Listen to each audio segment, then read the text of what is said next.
akamsaidie Budo, sababu wewe umeshagundua kama hayuko sawa. Yote kwa yote ni kwamba anatimiza kile ambacho mwalimu anamtuma, na ukiangalia leo amecheza kwa dakika 90. Maana yake ni kwamba kile ambacho mwalimu alihitaji Joshua Mutale SGR akifanye amekitimiza, ndio maana hakuweza kumtoa.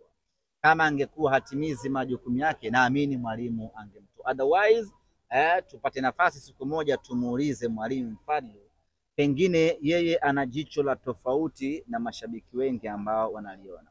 Pengine yeye kuna namna ambavyo anamtazama Joshua Mutale ya kwamba anatimiza majukumu yake au la.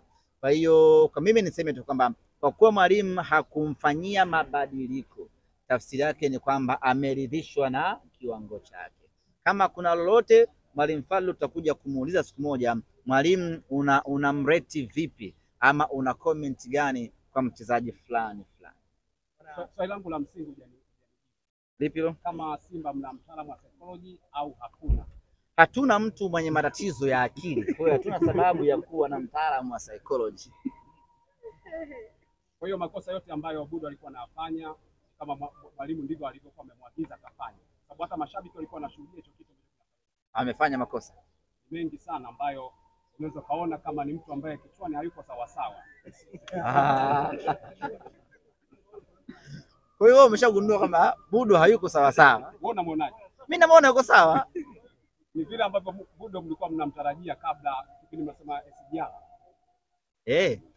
Hajaonesha ule ubora ambao sisi wana Simba tunamjua, lakini hayupo kwenye kiwango kibaya sana cha kusema tumtafutie mtaalamu wa akili.